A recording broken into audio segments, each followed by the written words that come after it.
And we are live. Good morning, good afternoon, good evening, everyone, wherever you are. We are live today, and I'm still living here in the Netherlands. Good morning, everyone, sa lahat ng mga taga Netherlands.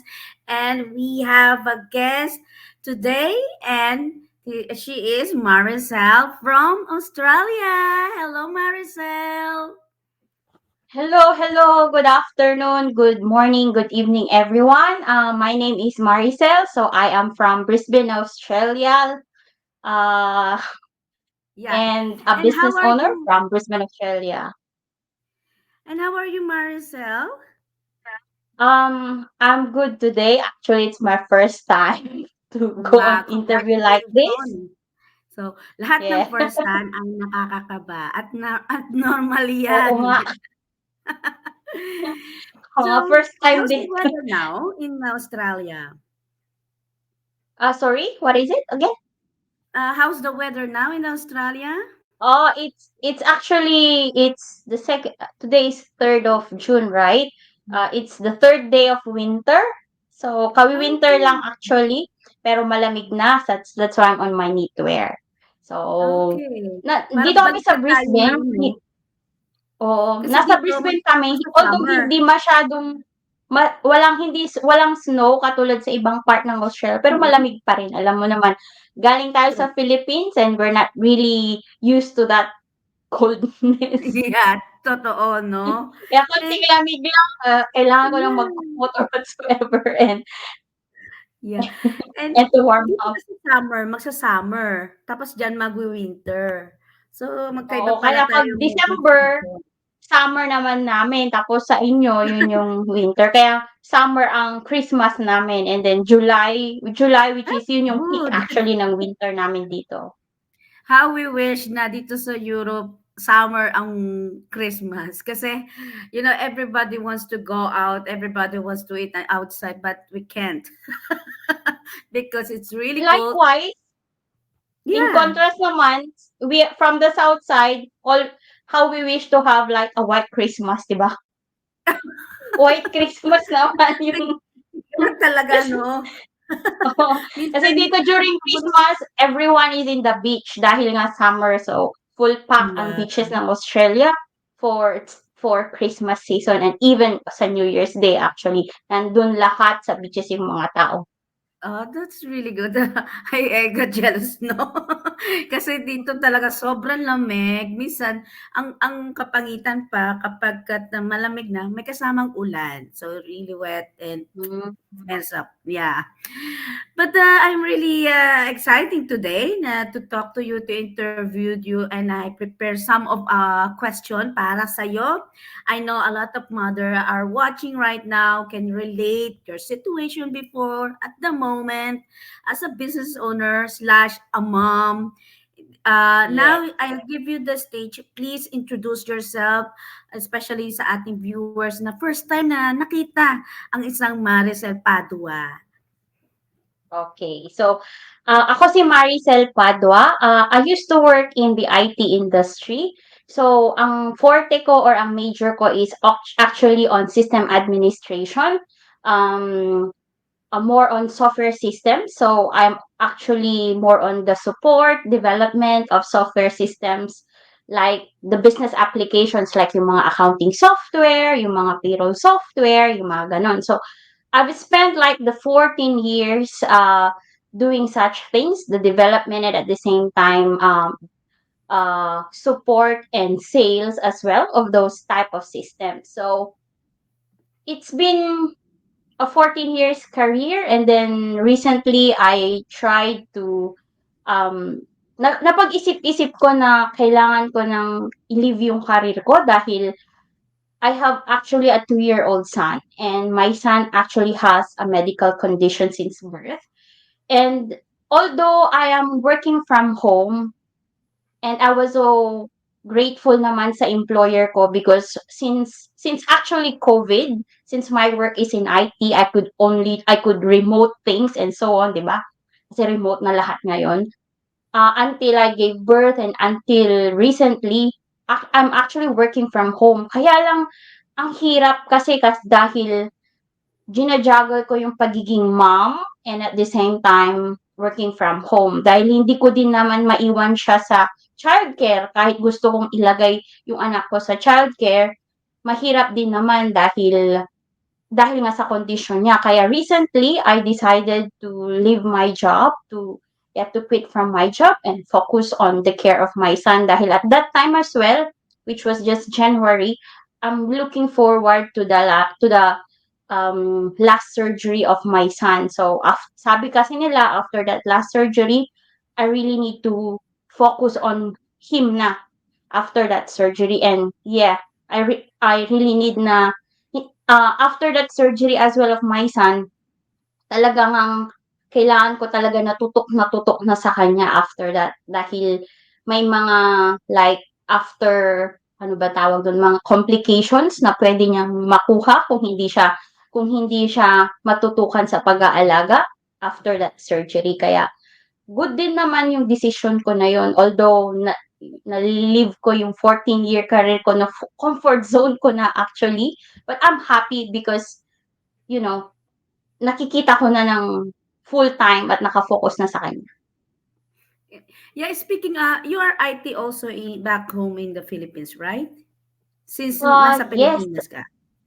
And oo. then, Actually, one year lang ako nag-work sa Philippines and then I moved to migrate into, Makini first. And then Australia na. okay. So, So, people about 5 thought, years sa PNG before coming to Australia. okay, as a migrate, immigrant. Mm. Oo. Okay. Kasi people thinking na when you are work at home is very hard.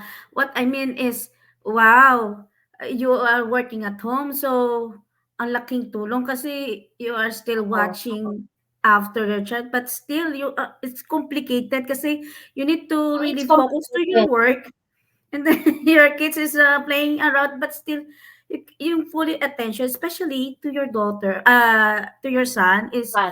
Yes. yeah, 2 years old only.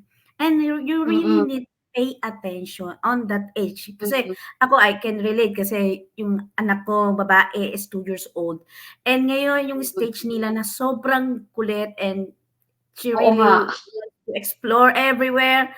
You can climb everywhere. You know, kahit nasa bahay ka, yung sinasabi natin, you are work at home, so maganda yan para sa'yo kasi nandiyan ka lang sa bahay, but still complicated on your case, right? Especially now Mm. na meron siyang complication sa health, right? Oo, kasi That nga dahil kahit naka-work from home ka, actually, kung lalo na sa type of work ko, dahil sa IT ako at sa system ah, administration ako, parang yung work ko 24/7. Dahil, dahil, dahil nga doble pa nga nag-aalaga ako, eh. di ba? Oo, Oo, dahil doble nga pa. nag-aalaga ako, di ba?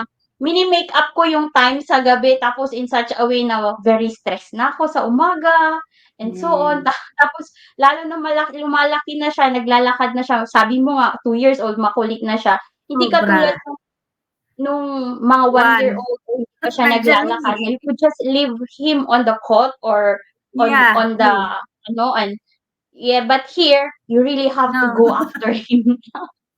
Yeah, every day at 2 to 3 times lumalabas talaga kami. Even cold weather or yeah, especially now. Kasi nga, sabi ko nga, mahilig siya mag-explore din talaga. And I know a lot of mother na same age of their children can relate as well. It's not easy, especially if you are working and you need really focus. Sometimes, kailangan mo muna patulugan yung anak mo tapos babalik ka na naman sa trabaho mo. It's really hard. It's as in sobrang hard. So yung aking clock ay nagbi-blink-blink kapag saktong oras. Okay, hintayin muna Mm. natin tapos. But it's really ano no, nakaka-amaze yung mga ganong mother no. And then now you decided to stay at home, right? Yes, to like talagang mag-focus na sa kanya at nag-resign na sa work talaga. And that's the time. My question is, Paano mo ngayon natagpuan yung business? Is it coincidence or talagang nag-timingan niya yung time na you are thinking to, okay, I need to give up for the meantime or, you know, hindi ko alam kung ano decision mo. Then, how did you found this business, online business? Actually, like mga September or August last year, I was actually contemplating now whether I am still able to function properly on my work and do my job responsibilities or not. And I'm actually contemplating of leaving my work at that time already. Okay. And then and also I'm checking for like passive incomes that I could do online. And then eventually there was a feed from my Facebook in Facebook as well. So doon ko siya natagpuan. So I tried that. I contacted yung nag-advert, and then she actually um, gave me or advised me to watch the webinar.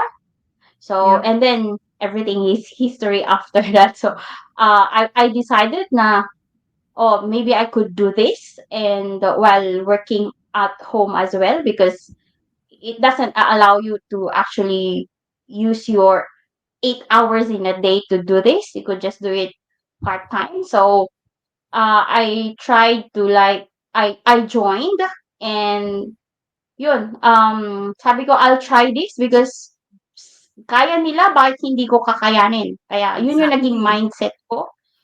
Yun That's yung naging good. mindset ko. Total, sabi ko, um, how do you call this? Total, sanay naman na ako sa stress sa work at sa madaming job responsibilities. So, why not try this one too? Baka later on, this would give me a way to be Yep. able to really focus on my son. That's right. And yeah, ganun, ganun yung unang mindset ko talaga na for the That online is job. Kasi madami din really ako that is nakitang mhm. online job na or online businesses. Kaya lang, I don't have a luck on them. And I saw this one na talagang nakikita ko yung result ng mga tao at nakaka-inspire talaga ng mga business Exactly, owners. exactly. Mm. And, kanina nabanggit mo yung mga challenges na napagdaanan mo while you are working at home, and then your son is there. So, ngayon, nai-compare mo ba yung less hassle na you are doing digital now, no? Because you are not working anymore, right? Well, Yes. how is it? How will you manage your time now as a digital business owner while you are taking care of your son? Of course, before na may work pa ako, I have deadlines, right? And then I Yeah. really have to do that deadlines. And now, like No. it's my own business. I don't Yeah, have my own exactly. deadline.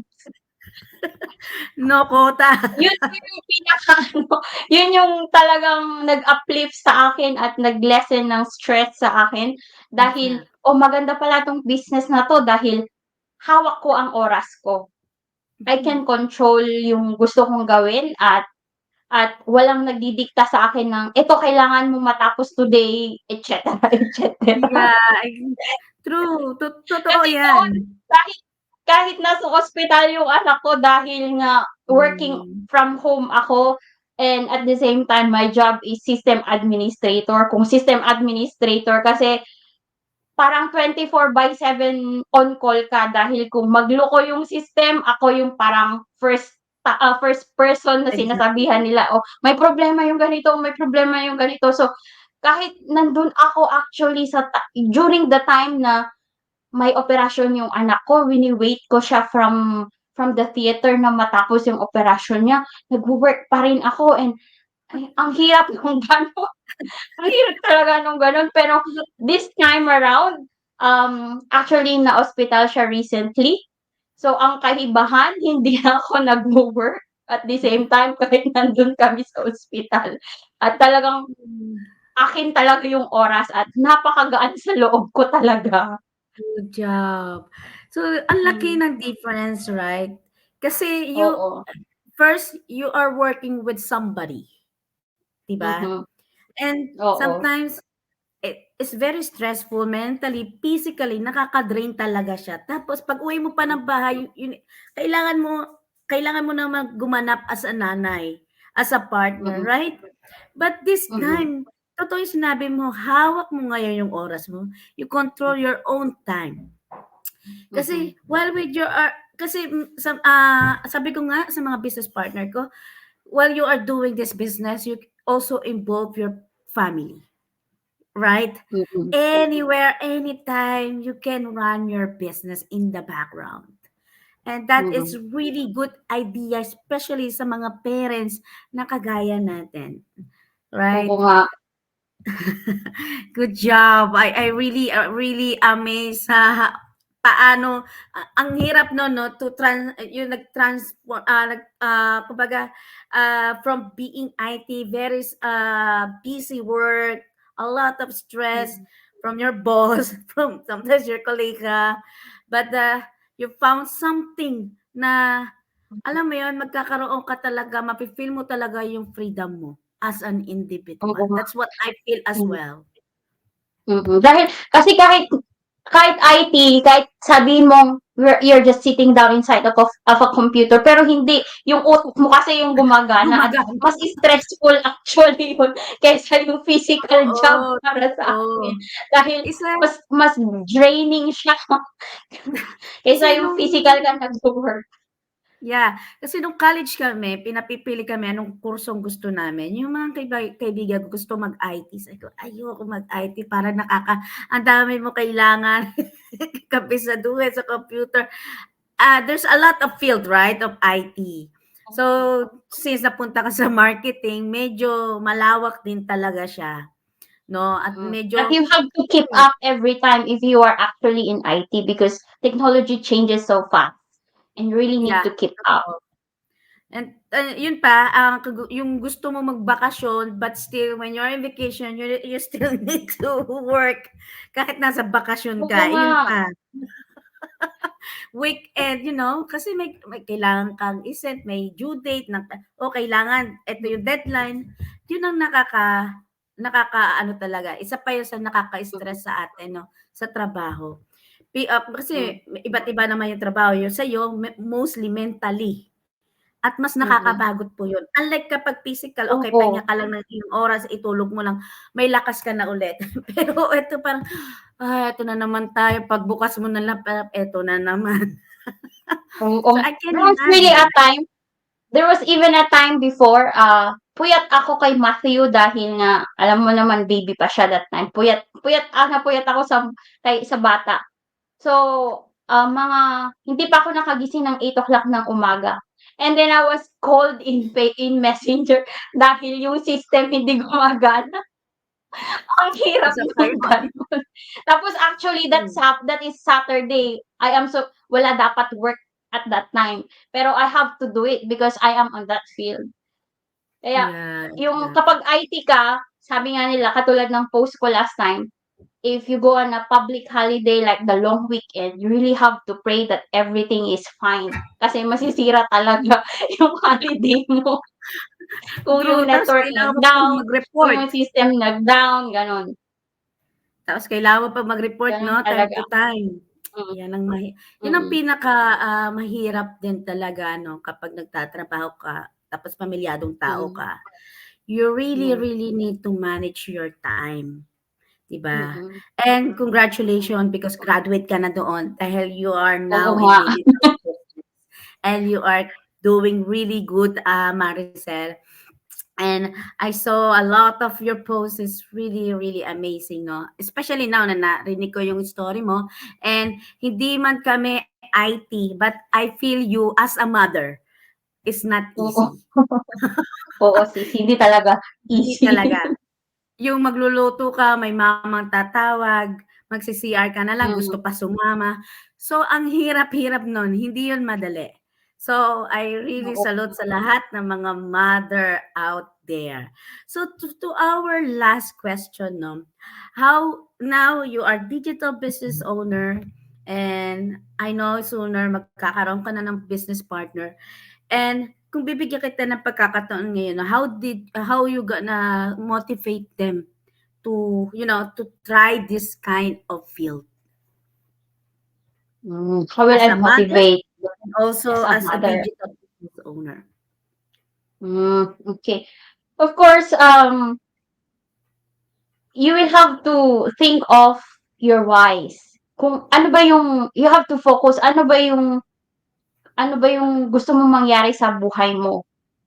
And that would actually motivate you. Because if you're focused on your goal in life, like gusto ko ng ganito or gusto ko ng magkaroon ng more time sa mga anak ko or sa pamilya ko, at saka hindi lang more time kundi quality time. Kasi kahit merong time ka, pero kung nandun ka naman nagwo-work pa din, Ate, kumbaga, wala din yun, 'di ba? true. Wala din yun, 'di ba? Katulad kung may time ako working from home, pero hindi naman yun quality time dahil tawag nito, kahit nasa TV na nga at nagwa-watch kami, minsan kailangan ko pa ring mag-answer ng mga emails, et cetera, or yung mga messages nila dahil apart from emails, we also have the chat group, et cetera. So yun. So you really have to focus on that, at kung may focus ka at kung talagang 100% na yun ang goal ko at gusto mong yun ang marating sa buhay mo or ma-achieve mo, I think you will really be motivated. Because if you think of them, of your whys, like yung mga anak mo, yung gusto mong mangyari sa lifestyle mo or ma-change yung lifestyle mo, hindi ka man yung yumaman, but then at least to be better on what you have at the moment, right? So Exactly.